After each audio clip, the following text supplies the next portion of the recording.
The Girl on the Train. Author, Paula Hawkins, 2015. The Girl on the Train is a first-person psychological thriller structured around three interwoven female narrators. Set in London and the fictional suburban town of Witney, it dissects addiction, gaslighting, trauma, voyeurism, and the ways memory can be weaponized. Published in January 2015, the novel spent 20-plus weeks on the New York Times bestseller list and sold over 23 million copies worldwide. What follows is a chapter-by-chapter, theme-by-theme, character-by-character comprehensive summary that covers plot mechanics, narrative devices, symbolism, and cultural context. Narrative structure and timeline. The book alternates between three POVs with dated entries that overlap and converge. 1. Rachel Watson, morning and evening entries tied to her daily train commute. Her timeline is July 2013 to September 2013. She is an unreliable narrator due to severe alcohol-induced blackouts. 2. Megan Hipwell, entries dated from May 2012 to August 2013. Her timeline ends the day she disappears, the 13th of July, 2013. Because she dies, her sections function as prequel and foreshadowing. 3. Anna Boyd, entries begin the 10th of July, 2013 and run to September 2013. She provides the perspective of the other woman who won, showing the domestic reality Rachel only glimpses. The nonlinear structure means the reader learns about Megan's death before seeing the events that led to it. This creates dramatic irony and forces the reader to reassemble truth from fragmented, biased accounts. Detailed plot summary. Part 1: The Commute. Rachel's routine. Rachel Watson, 32, lost her job at a PR firm months ago after a drunken incident. She hasn't told her roommate Kathy. Each weekday she takes the 8:04 Ashbury to London train and the 17:56 return, pretending to commute. The train routinely stops at a signal that gives her a clear view of Blenheim Road. At number 15, she watches a couple she names Jason and Jess. He's a doctor, she's an artist. Rachel invents an entire life for them. They're passionate, in love, childless by choice, everything Rachel and Tom weren't. For Doors Down is number 23, Rachel's former home. Tom lives there now with Anna and their baby Evie. Rachel is an alcoholic. She started drinking heavily during her marriage when she couldn't conceive. IVF failed. Tom began an affair with Anna, his real estate agent.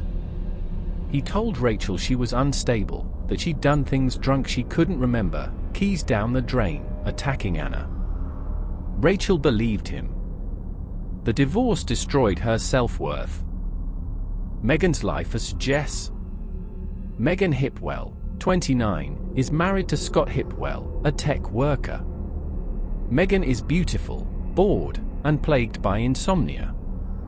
She ran away from home at 17 after her baby daughter, Libby, drowned in the bath while Megan was napping. The coroner ruled it accidental, but Megan blames herself. She never told Scott about Libby. Megan works 2 days a week at an art gallery and babysits Evie for Tom and Anna to make money. She hates the suburbs. She tells her therapist, Dr. Kamal Abdig, that she feels like she's disappearing. She craves intensity. She begins an affair with Tom Watson. He's different from Scott, dangerous, secretive. Tom tells Megan he's leaving Anna, which isn't true. Scott is paranoid and controlling. He installed tracking software on Megan's laptop and checks her phone. Megan tells Kamal she's scared Scott will hurt her if he finds out about the affair. Anna's anxiety. Anna Boyd, 31, got everything she wanted: Tom, the house, the baby. But she's miserable. Evie doesn't sleep. Tom works late. And Rachel won't leave them alone. Rachel calls drunk at 2 a.m., shows up at the house, takes Evie from the garden once while Anna was inside. Anna installed new locks and filed a harassment complaint. Anna resents that Tom still handles Rachel. She doesn't know he's cheating. She thinks Rachel is the only threat to her perfect life. Part 2: The Disappearance. Saturday, the 13th of July, 2013. Rachel sees Jess on her balcony kissing a man who isn't Jason. Rachel is shattered. Her fantasy is ruined. She drinks heavily all day. That night she takes the train to Whitney, intending to confront Megan. She blacks out. Flashes: the underpass by Prue Lane, blood, shouting, Anna's face, a man with dark hair. She wakes Sunday morning in her own bed, injured. Her head is cut, her clothes are dirty, her hands are bruised. No memory. Sunday evening, news reports Megan Hipwell missing. Scott gives a televised plea. Rachel recognizes him as Jason. She calls the police tip line anonymously, saying she saw Megan with another man. Rachel inserts herself. D.S. Gaskill and D.S. Riley interview Rachel. She admits she was drunk and near the scene. They dismiss her. Rachel feels invisible. She decides to find Megan herself to prove she isn't useless. She lies to Kathy, saying she's helping police. She finds Scott at his house. He's distraught and angry. Rachel tells him Megan was cheating. She doesn't mention Tom because she doesn't know yet. Scott shows her Megan's room, clothes gone, phone left behind. He thinks Megan planned to leave him. Rachel meets Kamal Abdic after seeing his business card. She's instantly attracted and suspects he's the balcony man. Kamal is professional but kind. He says Megan was terrified of someone and talked about being watched. He can't share details due to confidentiality. Anna's POV escalates. Anna finds Rachel talking to Scott. She's furious. She tells Tom to sort it out. Tom tells Anna that Rachel is delusional and dangerous. Anna believes him because she wants to. But she also starts noticing Tom lies. He said he was at a conference the night Megan disappeared, but Anna saw his car later. Evie is sick. Anna is sleep deprived. She finds Rachel's hair clip in her garden. She becomes convinced Rachel is breaking in. Part 3: The Body. Saturday, the 20th of July, 2013. Megan's body is found in Corleywood by a man walking his dog.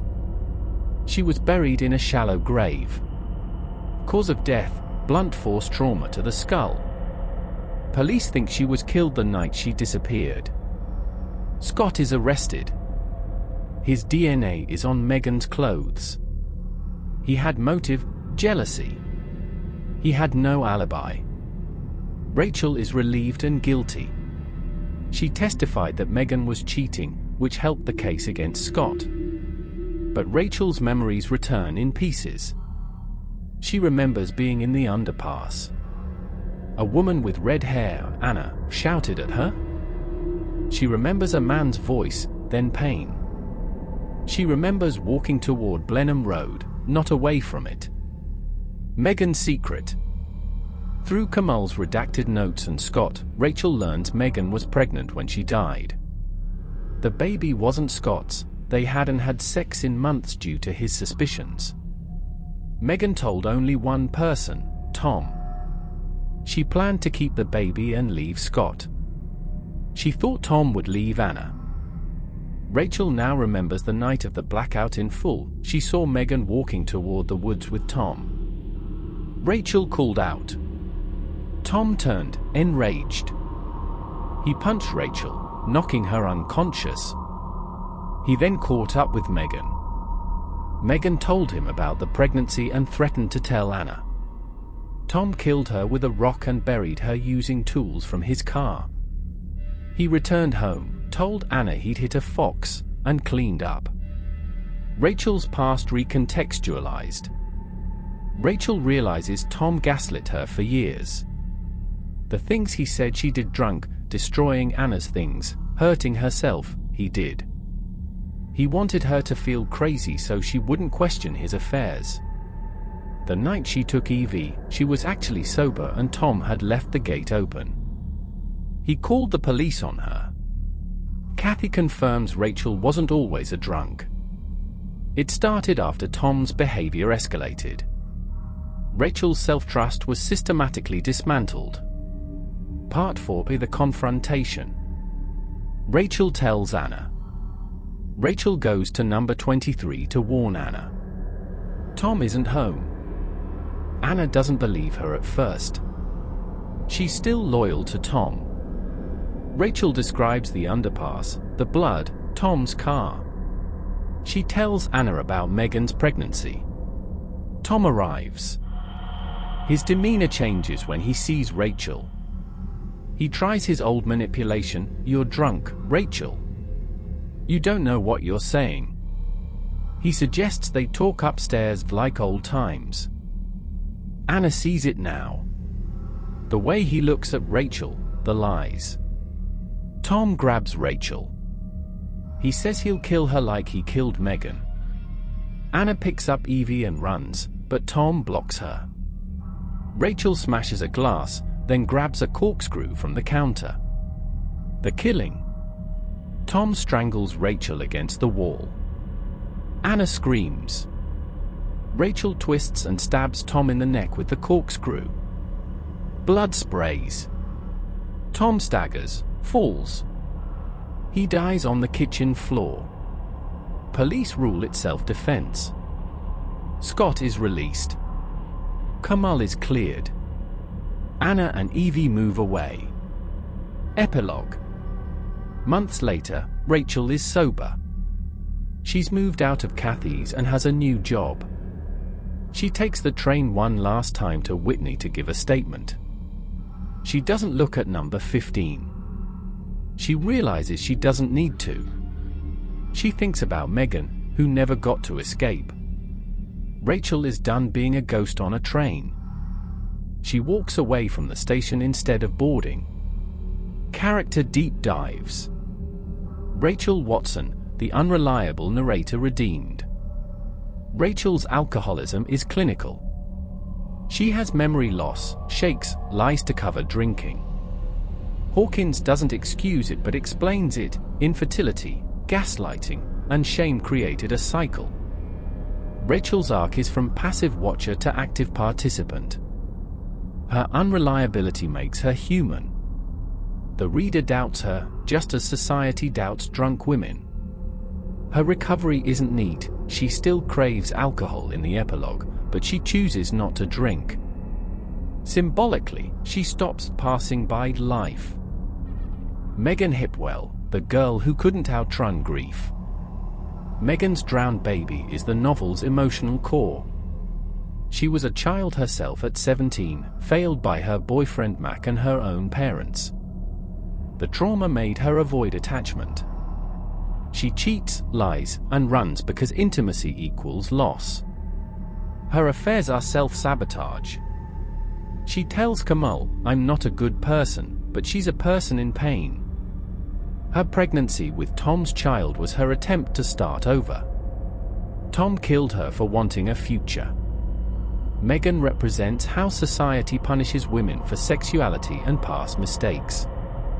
Anna Boyd, the winner who lost. Anna starts as the antagonist, the homewrecker who got the prize. But Hawkins complicates her. Postpartum depression, isolation, and Tom's manipulation make her sympathetic. She's not evil, she's territorial. She thought she won Tom, but he was never hers. Her final act of standing with Rachel instead of Tom is her redemption. She chooses solidarity over the myth of the happy family. Tom Watson, the hidden sociopath. Tom is the most dangerous kind of abuser, charming to outsiders. He cried at his wedding to Rachel, played the doting dad to Evie, and was helpful to neighbors. But he's a serial liar. He cheated on Rachel with Anna, then cheated on Anna with Megan, then likely others. He used Rachel's drinking to cover his tracks. He killed Megan not in passion but to preserve his image. His death isn't triumphant, it's necessary. Hawkins shows abuse isn't always physical until it's too late. Scott Hipwell, toxic masculinity. Scott loves Megan but doesn't trust her. He monitors her devices, rages, and hits walls. He isn't the murderer, but he's not innocent. He created an environment where Megan felt she had to lie. His grief is real, but his behavior contributed to her isolation. He's a mirror to Tom. Both men claim to love women they try to control. Dr. Kemal Abdik, the professional red herring. Kemal is a Bosnian immigrant and therapist. The police suspect him because his other and Megan was attracted to him. But he maintains boundaries. He represents the theme of perception. Rachel assumes he's the lover because he's handsome and kind. The novel critiques how quickly we suspect outsiders. Kemal's ethics contrast with Tom's exploitation. Major themes expanded. 1. Gaslighting as violence. The term comes from the 1938 play Gaslight. Tom dims Rachel's gaslight by hiding things, then insisting she did it drunk. He tells Anna that Rachel is dangerous, making Anna hypervigilant. Gaslighting is shown as premeditated psychological violence, not just lying. It makes victims question reality, which is why Rachel doesn't trust her memory of the murder. 2. Alcoholism and shame. Hawkins researched addiction. Rachel's drinking is described physically: the dry mouth, the need, the self-loathing. Society dismisses her because she's a messy drunk woman. The police don't believe her. Even Kathy is tired of her. The novel argues that addiction doesn't make someone's testimony worthless. Rachel's worst day, blackout drunk, was the day she witnessed the truth.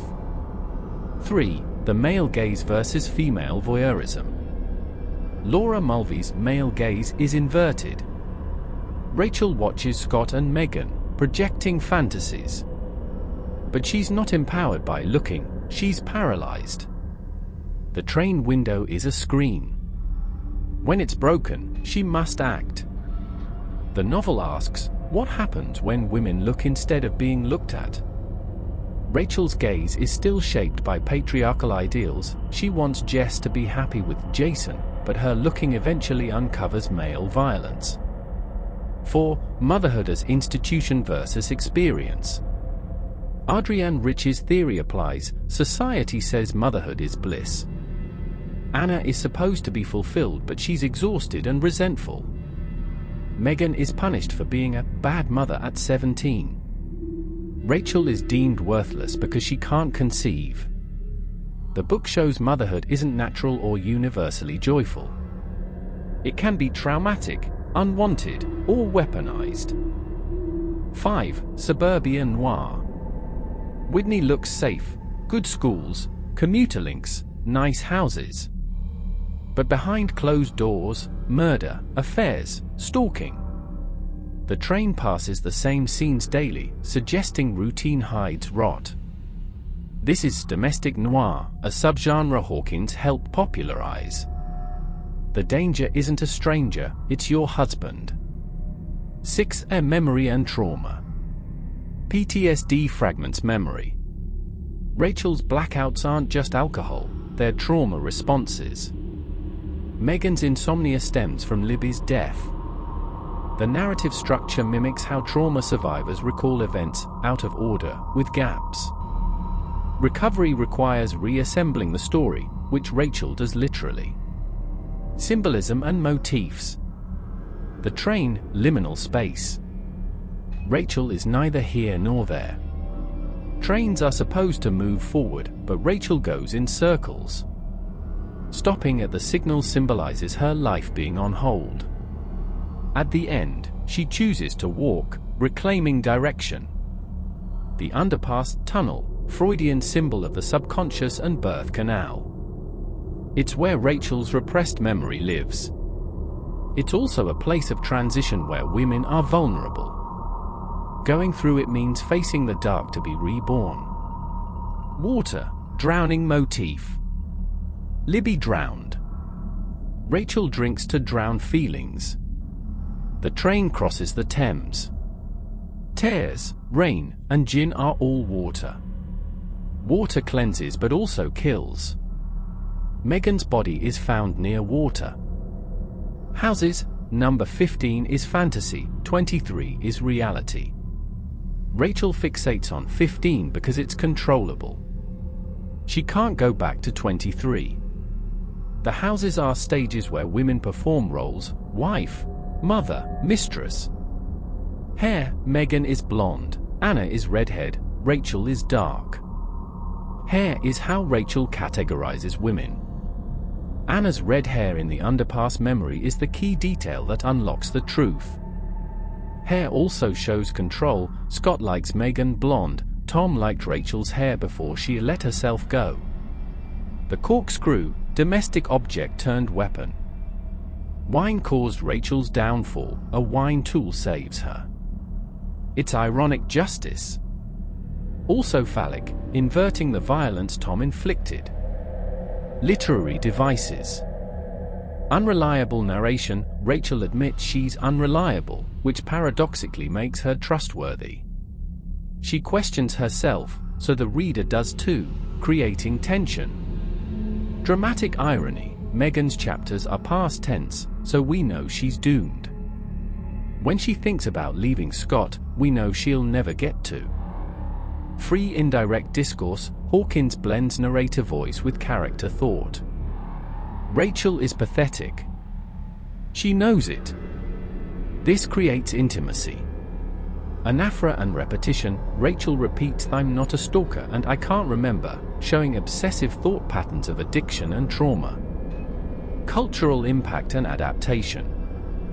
The novel's success was partly due to marketing as the next Gone Girl, but it carved its own niche. It made a domestic thriller a publishing category. It also brought attention to gaslighting, which became a mainstream term after 2015. The 2016 film adaptation, directed by Tate Taylor, moved the setting to New York. Emily Blunt's performance as Rachel was Oscar-nominated. Changes: Megan's baby backstory was softened, Anna was less sympathetic, and the ending was more action-oriented. Hawkins said she liked the film but preferred the book's ambiguity. The book was criticized for using the dead girl trope, but defenders argue Megan is fully realized via her own chapters, not just a corpse. It also faced criticism for Rachel's unlikability, which Hawkins intended. "I wanted to write about a woman who wasn't heroic." Conclusion: why it resonates. The girl on the train endures because it makes the reader complicit. We judge Rachel for drinking, for obsessing, for not moving on. Then we learn we were wrong, she was right all along. The twist isn't just who killed Megan, it's that we dismissed the drunk woman on the train. Hawkins forces us to ask, whose stories do we believe? The sober husband or the alcoholic ex-wife? The beautiful victim or the messy witness? In the end, the girl on the train wasn't just looking out the window. She was learning to see. By the final page, Rachel reclaims her narrative. She's no longer the girl on the train. She's just Rachel, walking away, finally in control of her own story.